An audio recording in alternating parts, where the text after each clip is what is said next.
நாடுடைய சிவனே போற்றி, எந்நாட்டவர்க்கும் இறைவா போற்றி.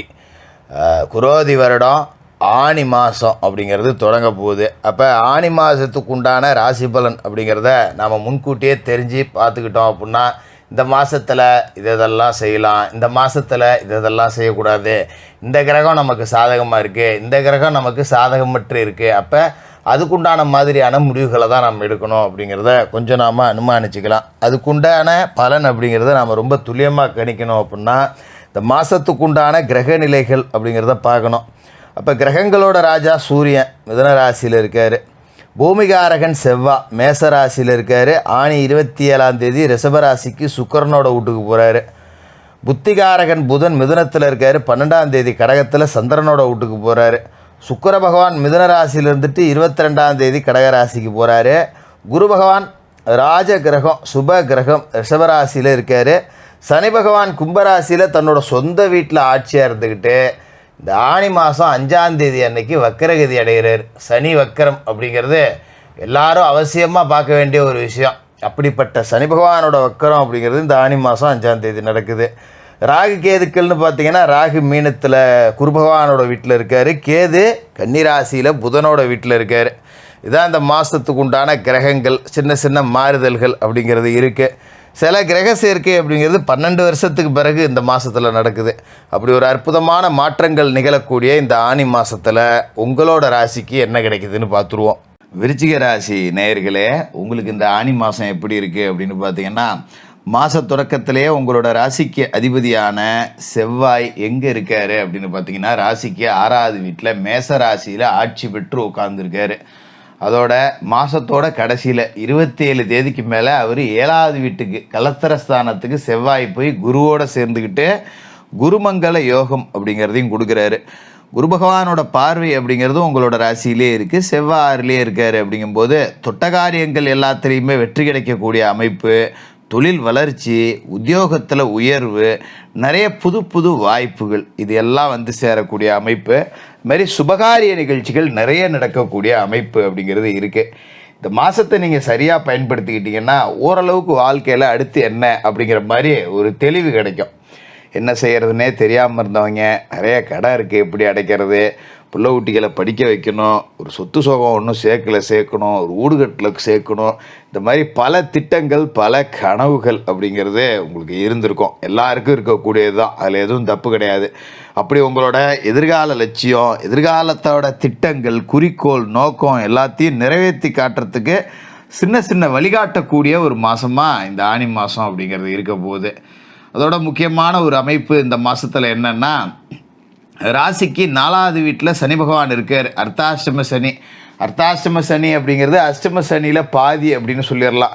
அஷ்டம சனி ஒரு மனுஷனை போட்டு கொலையாக கொல்லும் அப்படின்னா, அர்த்தாஷ்டம சனி வச்சு செய்யும். ரெண்டும் ஒன்றுக்கு ஒன்று சலைச்சதில்லைங்கிற அளவுக்கு அர்த்தாஷ்டம சனி உடல் ரீதியாக பிரச்சனையை கொடுக்கும், நமக்கு உடல் சோர்வை கொடுத்துரும். நல்லா திடகாத்திரமாக இருந்தவங்க கூட திடீர்னு தொப்பையும் தொந்தியுமா ஆகிடுவாங்க, வயிறு சம்பந்தமான பிரச்சனை வந்துடும், தின்ன சோறு செரிக்காது, கேஸ் ட்ரபிள், அல்சரு, தொண்டையில் புண்ணு, விருப்பப்பட்டதை சாப்பிடாமல் இருக்கவும் முடியாமல் ஒரு நரக வாழ்க்கை அப்படிங்கிறத இந்த அர்த்தாஷ்டம சனி கொடுத்துருக்கோம். ஒரு கல்யாண வீட்டுக்கு போகிறோன்னா நிறையா பதார்த்தம் இருந்தாலும் எல்லாத்தையும் மேலேயும் நமக்கு ஆசை இருக்கும், திங்கணும்னு நாக்கு கிடந்துக்கிட்டு அல்லாடும். ஆனால் மனசு சொல்லும், டே இது உனக்கு செரிக்காதரா, இதை தின்னுவிட்டு அப்புறம் 2 நாளைக்கு லீவு போட்டு படுத்துருக்காதேன்னு. அப்போ ஓரமாக கொஞ்சோண்டு ரசத்தை வாங்கி தின்னுட்டு நோவாமல் எழுந்திரிச்சு வர்ற மாதிரி தான் இருக்கும். அதுமாரி நண்பர்களோட எங்கேயாவது ஒரு பார்ட்டி கிட்டின்னு போனோன்னா கூட 2 நாளைக்கு நமக்கு உடம்பு சரியாது. ஏன்டா அவன் கண்டதையும் திங்கிறான், நல்லா இருக்கான், நான் சும்மா 2 துண்டு தான் தின்னேன், அதுவே எனக்கு இந்த அளவுக்கு குடைச்சலை கொடுக்குதே அப்படிங்கிற மாதிரி தான் இருக்கும். அப்படி கொடுத்த அந்த சனி இப்போ வக்கரமடைகிறார். இப்போ அர்த்தாஷ்டம சனி வக்கரமடையுது அப்படிங்கும்போது ஆரோக்கியம் சீராகி ஒரு சந்தோஷம் கிடைக்கக்கூடிய அமைப்பு. நான் மேற் சொன்ன மாதிரி உடல் பிணியால் பாதிக்கப்பட்டவங்களாம் இப்போ ஒரு மருத்துவத்தால் குணமடைவீங்க. அதாவது நல்ல ஸ்லிம்மாக இருந்தவங்களாம் தொந்தியும் தொப்பையுமாக இருப்பாங்க. ஒரு சொம்பு கீழே குனிஞ்சு எடுக்கணும், ஒரு டம்ளாரை குனிஞ்சு எடுக்கணும்னா கூட கஷ்டமாக இருக்கும். அட போடா இதை வேண்டா குனிஞ்சு எடுக்கிறது அப்படின்னு. அந்த நிலைமைக்கு ஒரு படியேறினா மூச்சு வாங்குது, மாடி ஏற முடியலன்னு இருந்தவங்களாம் இதுக்கு மேலே கொஞ்சம் உடல் ஆரோக்கியத்தில் கவனம் செலுத்துவீங்க, நல்லபடியாகவும் இருப்பீங்க. வேலை செய்கிறதுல கொஞ்சம் ஆர்வம் இருக்கும். மலைச்சிக்கிட்டு உக்காந்துருந்த நிலைமை மாறி, சரிப்போ நம்ம வேலையை நம்ம தான் செய்யணும் அப்படின்னு கொஞ்சம் கடன்னு வேலைகளை செய்ய ஆரம்பிப்பீங்க. உடலுக்கு உழைப்பு கொடுக்க ஆரம்பிப்பீங்க. இதுமாரி வீட்டில் உள்ளவங்களும் உங்களோட குணம் அறிஞ்சு நடந்துப்பாங்க. பரவாயில்ல, ஏதோ திருந்திட்டான் போல இருக்குது, காலையில் எழுந்திரிச்சு வாக்கிங்கெல்லாம் போகிறான், நல்ல வேலை குனிஞ்சு நிமிந்து செய்கிறானே அப்படின்னு சொல்லிட்டு நமக்கு கொஞ்சம் சப்போர்ட் பண்ணுவாங்க. இதுமாதிரி பழைய வாகனத்தை கொடுத்துட்டு புது வாகனம் வாங்கக்கூடிய முயற்சி அப்படிங்கிறது கிடைக்கும். குடும்பத்தாரோட ஒத்துழைப்பால் ஜெயிக்கக்கூடிய ஒரு மாதம். கூடுதல் பொறுப்புகள் உங்களுக்கு கிடைக்கும். வேலை செய்கிற இடத்துல ஒரு சம்பள உயர்வு கிடைக்கக்கூடிய அமைப்பு இருக்குது. கடுமையாக உழைக்க போகிறீங்க.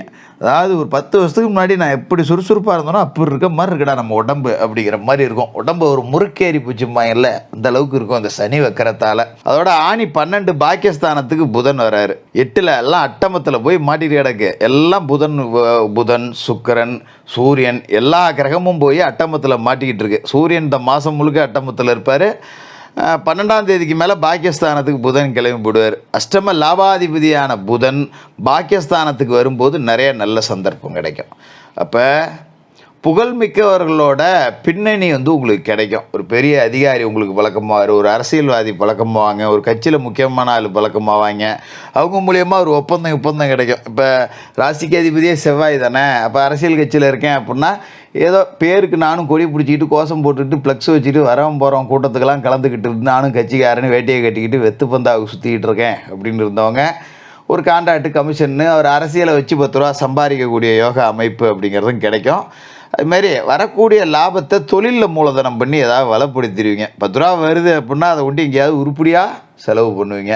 வெட்டியாக செலவு பண்ணிவிட்டு என்னமோ நானும் பந்தாவுக்கு ஆளானங்கிற மாதிரி இல்லாமல் ஒரு முதலீடு போட்டு ஒரு தொழில் தொடங்கக்கூடியது, இல்லை ஒரு ஃபைனான்ஸ் விட்டு பொழைச்சிக்கலாம் அப்படிங்கிற அளவுக்கு ஒரு நல்ல தொகை அப்படிங்கிறது உங்களுக்கு கிடைக்கக்கூடிய வாய்ப்பு இருக்குது அரசியல் மூலியமாக. அதுமாரி ஆணி 23 வரைக்கும் சுக்கிர பகவான் அட்டமத்தில் இருக்கார். 23ஆம் தேதி தான் அவர் கடகராசிக்கு பாகிஸ்தானத்துக்கு மாறுறாரு. அப்போ இந்த 22ஆம் தேதி வரைக்கும் அவர் அட்டமத்தில் இருக்கார் இல்லையா. அந்த காலகட்டத்தில் நாம் என்ன பண்ணணும் அப்படின்னா, தினமும் பூஜை அறையில் உங்கள் வீட்டு பூஜை அறையிலே செய்யலாம். அது நீங்கள் மாரியம்மனை கும்பிட்றீங்களோ, லட்சுமியை கும்பிட்றீங்களோ, பெருமானை கும்பிட்றீங்களோ, சிவபெருமானை கும்பிட்றீங்களோ, விநாயக பெருமானை கும்பிட்றீங்களோ, யாரை கும்பிட்டாலும் சரி, வீட்டு பூஜை அறையில் சாமி கும்பிட்றதுக்கு முன்னாடி ஒரு சின்ன தட்டில் வெள்ளை கல்கண்டை வச்சு ஒரு கற்பூரம் ஏற்றி கும்பிட்டிங்க அப்படின்னா இந்த சுக்கிர பகவான் அட்டமத்தில் இருந்துட்டு கொடுக்குற பிரச்சனைகளை எல்லாத்தையுமே சரி பண்ணுவார். சுக்கிரனுக்கு உகந்தது கல்கண்டு, சந்திரனுக்கும் அதே செய்யலாம், தப்பு கிடையாது. சுக்கிரனுக்கு கல்கண்டை வச்சு நீங்கள் படைச்சிங்க அப்படின்னாக்க அற்புதமான யோக பலன்கள் இருக்கும். அவர் பாக்கியஸ்தானத்துக்கு 23ஆம் தேதிக்கு வந்த பிறகு மங்கள ஓசை கேட்கறதுக்கான வாய்ப்பு இருக்குது. குடும்பத்தில் சுப நிகழ்ச்சிகளே நடக்கலடா, பல வருஷம் ஆச்சு, ஏதோ தாத்தா போனார் பாட்டி போனாருன்னு கெட்ட காரியமாக தான் நடந்துக்கிட்டு இருக்கு, நல்ல காரியம்னு ஒரு கொட்டா போட்டு ஒரு வாழைமரம் கட்டவே முடியல அப்படின்னு இருந்தவங்களுக்கெல்லாம் இதுக்கு மேலே சுப நிகழ்ச்சிகள் நடக்கும். நிறைய பேர் நினச்சிருப்பான், என் குலதெய்வம் வீட்டுக்கு வரல போல இருக்குது, குலதெய்வத்துக்கு ஏதோ கோபம் போல இருக்குது, ஏதாவது வேண்டுதல் இருக்கா, பரிகாரம் பண்ணுமா அப்படின்னு. அப்படிப்பட்டவங்களுக்கெல்லாம் குலதெய்வம் வீட்டுக்கு வரக்கூடிய அமைப்பு அப்படிங்கிறது இந்த சுக்கிரனோட பெயர்ச்சிக்கு பிறகு தான். அதுமாரி கொடுக்கல் வாங்கல் ஒழுங்காகும், எடுத்த முயற்சிகள் எல்லாத்துலேயுமே வெற்றி கிடைக்கும். கலைத்துறை சார்ந்து இருக்கக்கூடியவங்களுக்கு புது புது வாய்ப்புகள் வரும். நானும் போய் நடிகன் ஆகணும், நானும் போய் டான்ஸர் ஆகணும், நானும் போய் டைரக்டர் ஆகணும்னு வெட்டியாக சுற்றி ஒரு 10 வருஷத்தை காலி பண்ணி விட்டேன், இதுக்கு மேலே எங்கடா வாய்ப்பு கிடைக்க போது, பொட்டியை கட்டிட்டு ஊருக்காக போகலான்னு இருந்தவங்களுக்கு கடைசி நேரத்தில் நீ போகாதங்க வாப்பா அப்படின்னு ஒரு வாய்ப்பு உங்களை தேடி வரும். இதை பயன்படுத்திக்கிட்டு வாழ்க்கையில் செட்டில் ஆகிக்கிங்க. ரொம்ப நல்ல நேரம் அப்படிங்கிறது. அதுமாரி ராசிக்கு அதிபதியான செவ்வாய் 7ஆம் வீட்டுக்கு 27ஆம் தேதி போய் குருவோடு சேர்ந்துக்கிட்டு குருமங்கல யோகம் அப்படிங்கிறத கொடுக்குறாரு. அதாவது உங்கள் உடன் பிறப்புகள் இருக்காங்க இல்லையா, அண்ணன் தம்பி, அவங்க எல்லாமே உங்களுக்கு ஒத்துழைப்போடு இருப்பாங்க.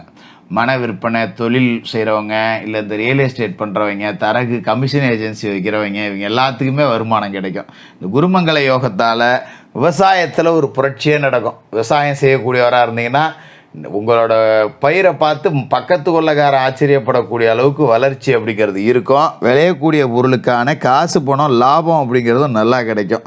நல்லபடியாக இருக்கலாம். இந்த அர்த்தாஷ்டம சனி வக்கரம் அப்படிங்கிறதே உங்களுக்கு ஒரு பெரிய பாரம் இறங்கின மாதிரி, ஏதோ ஒரு தலைக்கு வந்தது தலைப்பையோட போச்சு அப்படிங்கிற மாதிரி ஒரு கண்டம் நீங்கின மாதிரி அப்படின்னு நினச்சிங்க. இந்த ஆனி மாதம் எதிர்காலத்துக்கு நீங்கள் வச்சுருந்த திட்டங்கள் எல்லாத்துக்கும் விதை போடக்கூடிய ஒரு அற்புதமான மாதமாக இருக்கும். சனிக்கிழமையில காலையில் குளித்து முழிவிட்டு விநாயகர் பெருமானை வணங்கிட்டு அனுமனை வழிபட்டுட்டு பெருமாளை வணங்கிட்டு மாலை நேரத்தில் சனி பகவானுக்கு எல்தீபம் ஏற்றுங்க. பௌர்ணமி நாட்களில் சிவபெருமானை மனசார வணங்குங்க. ஏழைபாளைகளுக்கு உங்களால் முடிஞ்ச உதவிகள் அப்படிங்கிறத செஞ்சுட்டு வாங்க. குரு பார்வை ராசியில் இருக்கும்போது இந்த பரிகாரங்கள் உங்களை குபேரனாக்கக்கூடிய பரிகாரங்களாக இருக்கும். இந்த ஆனி மாதம் உங்களுக்கு வெற்றி வசப்படக்கூடிய ஒரு மாதமாக இருக்கும். விருச்சிக ராசிக்காரர்களுக்கு வாழ்த்துக்கள்.